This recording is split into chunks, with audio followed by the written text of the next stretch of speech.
They promised to live forever. They died trying. Throughout history, humanity's most brilliant minds have chased immortality with an obsession that borders on madness. Emperors, scientists, billionaires, they've swallowed poison, frozen their bodies, and even uploaded their minds to computers. Some got close. Most paid the ultimate price. Here's what happened when death refused to negotiate. In 246 BC, a 13-year-old boy named Yingzheng inherited the throne of Qin, a warring state in ancient China. By 38, he'd done what no one thought possible. He unified China under a single empire, standardized writing and currency, and began construction on what would become the Great Wall. History remembers him as Qin Shi Huang, the first emperor. But conquering kingdoms wasn't enough. He wanted to conquer time itself. Qin Shi Huang dispatched explorers across his empire and beyond, some venturing as far as the Pacific Ocean, searching for the elixir of immortality. His court alchemists promised they could deliver. They mixed cinnabar, a brilliant red mineral that produces liquid mercury when heated. Ancient Chinese alchemists believed mercury was magical. It flowed like water, but shimmered like metal. It represented transformation, power, eternal life. The emperor consumed it daily for years, trusting the very substance that would kill him. While he drank his poison, Qin Shi Huang prepared for eternity in another way. He ordered construction of a tomb that would take 39 years and 700,000 workers to complete. Inside this subterranean palace, he created a miniature version of his empire. Rivers of mercury flowed through channels carved in stone. The ceiling glittered with pearls arranged to mirror the night sky. 8,000 life-size terracotta soldiers stood guard, ready to protect him in the afterlife. He even installed mechanical crossbows designed to kill grave robbers. The emperor never saw his finished tomb. In 210 BC, at 49 years old, Qin Shi Huang died during a tour of his empire. The cause? Mercury poisoning. The chronic exposure destroys the nervous system slowly. Confusion sets in first, followed by violent mood swings, tremors, and eventually complete organ failure. The substance he believed would grant immortality had been killing him from the inside the entire time. Modern soil tests around his tomb show mercury concentrations so extreme they still exceed safe levels today, over 2,000 years later. The rivers of mercury he built to protect himself in death came from the same source as the elixir that sent him there. His tomb remains sealed, partly because Chinese authorities worry about the environmental hazard. The poison he swallowed guards his corpse better than any army ever could. Qin Shi Huang wanted to rule forever. Instead, he became history's most ironic cautionary tale. But he wasn't alone. For the next 400 years, an entire profession would emerge dedicated to the same deadly obsession. Across medieval Europe, men locked themselves in laboratories mixing mercury with arsenic, sulfur, and lead. They called themselves alchemists, and they were hunting for the philosopher's stone. This mythical substance could supposedly turn any metal into gold and produce the elixir of life. They believed the process unfolded in stages marked by color: black, white, yellow, and finally red. The red stone was the goal. One name stands above the rest: Paracelsus, a Swiss physician born in 493. He didn't just theorize, he experimented on himself.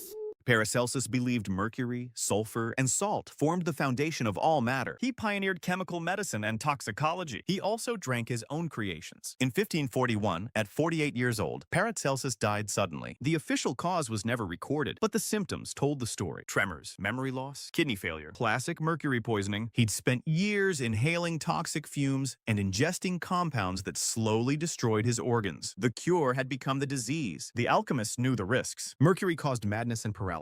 Hat makers of the era used mercury to treat felt, and the phrase "mad as a hatter" comes from watching them slowly lose their minds. The alchemists suffered the same fate. Some developed tremors so severe they couldn't hold their instruments. Many died alone in their labs, killed by the substances they trusted to save them. The philosopher's stone was never found. Fast forward to 2005. Stanford researchers revived an old experiment. They surgically connected old mice to young mice, linking their circulatory systems. Within weeks, the old mice showed remarkable changes. Their muscle tissue regenerated. Their brain function improved. Something in young blood was reversing aging at the cellular level. Silicon Valley took notice. By 2016, a company called Ambrosia was offering young blood transfusions for $8,000. They sourced plasma from donors aged 16 to 25 and pumped it into paying customers. No control group, no peer review, just PayPal and a promise. Billionaire Peter Thiel reportedly spent $40,000 per quarter on transfusions from 18-year-olds. It wasn't science. It was vampirism with venture capital funding. The FDA issued a warning in 2019, calling the practice potentially harmful with no proven benefits. Ambrosia shut down, then quietly reopened under a new name, charging even more. Today, legitimate researchers continue studying young blood through actual clinical trials with Alzheimer's patients. They follow protocols. They don't charge participants. They publish results. But the damage lingers. The dream of stealing youth from the young had been reduced to a Silicon Valley scam. The science was real. The application was predatory. And still, people pay. Because because the fear of death hasn't changed since Qin Shi Huang swallowed his first dose of mercury. Only the methods have evolved. The desperation remains exactly the same.